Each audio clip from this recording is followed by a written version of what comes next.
Did you ever see a time when Shohei was like, guys, can I borrow a few bucks because he was only making $2 million this year? I know a lot of people don't always see that out on the field, but that's who he is. ドジャースのマンシー選手が米メディアファールテリトリーに出演し、チーム内の雰囲気や大谷翔平選手について語りました。その模様を日本語字幕でお届けします。Max, did you know that the Dodgers are actually not the only team that gives out deferrals? Almost every deal I've been reading this offseason involves other teams giving out deferrals. It's crazy. Dylan Cease got a chunk of deferrals. So it's maybe not as unfair in the landscape as we thought it was going to be, or as some people are told by the league. What do you think?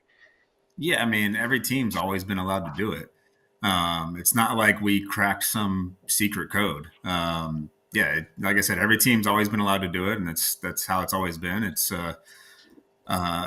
just, you have to, as a player, you have to, want to agree to that. And then, my understanding of how the deferrals work is the club has to be able to front that money, even though they're not paying it to you. They still have to be able to cover that money right away. And so that might be where it gets tricky with the clubs not wanting to do deferrals. But yeah, every team's always been allowed to do it. I mean, I wasn't going to ask this until you said it, but did you ever see a time when Shohei was like, guys, can I borrow a few bucks because he was only making $2 million this year? Or was he totally fine, the same generous Shohei that he's always been? I mean, Sho's never changed. And let's be honest, Sho's doing just fine with his off the field stuff. So, I think he's doing all right. Okay, good. I'm glad you cleaned that up. But I'm going to go to your teammates because another team had something come up that I thought was kind of a know-nothingness to talk about, but it was arguments between players. Certain players were arguing about how somebody made a play or whatever. You guys won the World Series this year. Did you have any arguments at all during a 162-game plus spring training plus World Series moment where somebody had to call somebody out, somebody was mad at somebody else during the entire season? One of the unique things with our roster is there's so much experience and, veterancy that, when people get called out, it's never an argument. It's always, hey, this is how we probably should have done this. This is how you need to do this. And there's so much respect for everyone inside the clubhouse that never turns into an argument. It's always a discussion. It's, if someone came to me and was like, hey, you should do this, I would tell them, all right, this is what I was thinking. You're right. I probably should have done it this way, but this is what was going through my head at that moment. That's why I did it this way. And that's happened several times throughout the course, of all the seasons I've been there, where it just turns into discussions instead of, hey, what are you doing? You need to pull your head out of your butt. And, it's never been that way since I've been here with the Dodgers. And, there's been a lot of discussions that go on, but it's just grown men having conversations about what we need to do to be better at certain things. And, that's just a whole team holding each other accountable. And it's never escalated to the point of being, an argument that's caught on camera. Max, is that from Dave? Is that from Doc? Or is that from guys like you and Freddie and Mookie and Clayton and guys like that? Because I've been on teams where guys, we won and you didn't always get along. There was arguments or discussions or whatever you want to call it. But is that a Dave thing? Or is that just you guys are all really good and you're like, you know what, we can have mature arguments? I think it's an all the above thing. Doc has always had his finger on the pulse of the clubhouse. He knows exactly what's going on with people. He knows, who he can talk to certain ways, because everyone's different. There's some guys that need to have, they need to get chewed out a little bit. And there's other guys you need to coddle them a little bit. And, sometimes you have to go outside the norm, but Doc always knows who he can talk to and how he can approach certain ways and what he needs to do to get the most out of players. And then the other part of it is it's just everyone in the clubhouse knowing, if Freddie is coming up to you and saying something, you're not just going to immediately jump back at Freddie and, start getting mad at him because it's like, okay, this guy's been around a long time. He knows what he's doing. If Mookie's saying that, I remember very clearly, within the first month of us having Shohei, there was a play where he was running the bases and he didn't necessarily get as good a secondary lead He wasn't able to score on a certain play. And after the game, it was like Freddie, Mookie, Clayton, our first base coach, several of us grabbed him and we just said, hey, we just want to show you something. This is what you did on your secondary, that you need to be a little bit better at this, and that would allow you to score. And, he was just like, oh, this is great. People are approaching me and wanting to talk to me about and that's how we've always done things here. And it's just, that's part of the culture that we've created. And Tatsuya Amai has come out and said he would love to take the Dodgers down. When you hear that from somebody who is probably one of the best starting pitchers available, does that give you like a little bit of like a peacock strut where you're like, yeah, I hope he wants to. But then you also hope he signs with the Giants, right? I mean, to be honest, it's no different than any other starting pitcher out there where they all want to take us down. So it's, I haven't looked into this guy at all. I don't know what his stuff is. And I'm sure he's amazing. As we've seen, a lot of the Japanese pitchers that have come over have been extremely good. You look at the guys on our staff. So I'm sure he's very, very talented and very good. I haven't looked into him, but again, I mean, every pitcher that's not on our team is saying the same thing. They want to take us down. They want to be the one to beat us. And, that's what makes it fun to go out there and play for the Dodgers. You're going to get everyone's best every single night. Okay, so then I'll finish the headline. Max Muncy said when Amai signs with the Giants and he hits one in the Cove, he's going to tell him to go get the ball out of the water. True or false? False. Because you gotta like a little trash talking. I mean, come on, you guys are the 2-time defending champs. Like everybody wants to take you down. Yeah, I mean, if I was going to tell him that, I'd probably have to learn, how to say it in another language. We have Shohei, you have Sasaki, and you have Yamamoto. All three can tell you how to say it.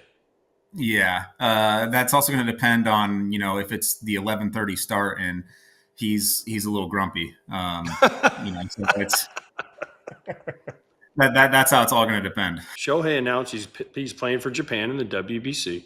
If you are asked to play for USA and it comes down to you and the Mike Trout at bat against Shohei or Yamamoto or Sasaki, and you take them deep to win the game, are you talking trash as you run around the bases, or are you like, I am so sorry because we need you for the 162? In that moment, I'm celebrating with the team, and however that celebration comes out, it's going to come out. I can't tell you how that would happen.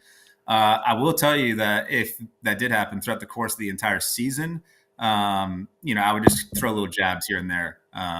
Just, hey, good morning. Remember when I took you deep to win? Yeah, I do too. And just walk away. You don't got to make it long. You just throw little jabs here and there. That's probably how I would do that one. All right, we have producer lady who checks you in every time you come on the show. She has a theory, which I don't disagree with. Shohei enjoys a little bit of trolling, just a little bit. Like when he won his MVP, he kissed his dog and not his wife. When he said thank you to the fans, he made his thank you fans make it look like some people on social media were like, is Shohei retiring? What's going on? Does he like little jokes and barbs more than the stoic exterior? Oh, and also he did the Lourdes Gurriel, he kind of trolled him after he hit the home run to put you guys ahead in Arizona the one time earlier this year too. Yeah, I will say Shohei's a very funny guy. So there might be a little bit of that in there. I'm not entirely sure. He is a very funny guy though, and that's something that a lot of people don't know about him. Is he's really funny. He just loves having fun. He loves to show up to the field, and he's got a great personality. He just likes to have fun. He loves to smile in the clubhouse, and I know a lot of people don't always see that out on the field, but that's who he is. He's just a great person that loves having fun. Yeah, we're seeing more and more of it, even though we can't hear much when we watch him in the playoffs. I mean, that's why for years, it sucked to not have Shohei in the playoffs. Now the whole world gets to watch him, and I don't know, just his mannerisms, they're good. You see over your one, I think it's this shoulder. See the trophy? And then you're going to have one over this shoulder. Yeah, that one. That's wow, you're bad. Oh, and then you're going to have a third one. What are you going to do with it? Are you going to stack them like a pyramid? You're going to take the two and then put the third one on top? I mean, you're bad. we're still figuring that one out. You know, that one's on the way. I don't know when it gets here, but yeah, we'll figure out what to do with it. Is there anybody on the team that, like, you know, they don't respond to like the, oh, great job, Max. Oh, that's like the example I give is Didi Gregorius was always he would yell at somebody if they said, oh, good swing, Didi. He's like, good swing. He's like, I got out. I don't care if I hit every ball hard and I get out, I'm pissed. Who's that guy on the Dodgers that just is like, no, it's all about like, it's do not coddle me at all. I mean, Freddie's that way a little bit. Freddie always thinks his swing sucks, and then he's hitting 330 at the end of the year, and it's like, it's just that. But that's how Freddie operates. That's what makes him, one of the best first basemen ever. That's just how that's how his mind operates. He always thinks he needs to fix something in his swing, and even though his swing is super simple, it's that's just how he's always thinking. He's like, oh, my swing's cutty today, it's not going to work, and then he has 3 doubles later in the game, and he's still sitting on the bench saying, yeah, my swing's just not right. And it's like, man, I wish my swing wasn't right. I'd love 3 doubles today. But by the way, and then the best part about Freddie is he'll be like, oh, I can't wait to go home and see Fred, his dad. And he's like, he'll get me right. And you're like, Freddie, you're hitting 330 with 30 and 100, and it's June. Oh, yeah, I can't wait to see what happens when your dad sees you, because then what else can you do? I used to love that because I played with Freddie, a long time ago. And he'd get 3 hits. He'd be like, gosh, I had a bad night. I'm like, Freddie, you had 3 hits, dude. Like, what can you possibly complain about? Exactly. But, that's just how he operates, and that's what makes him so good. And, Mookie's a little bit the same way where, Mookie's whole workday, he'll sit there and say that something's not working in his swing, and then he goes out there and, he's hitting rockets all over the field. And, there's certain guys that's just how they operate. And then I've seen the complete opposite side of that where, a guy will take 5 swings and go, yep, I'm good. And then he goes out there and he has 3 hits, and it's, everyone's different in how they work. Have we asked him about Kirby Yates' tattoo?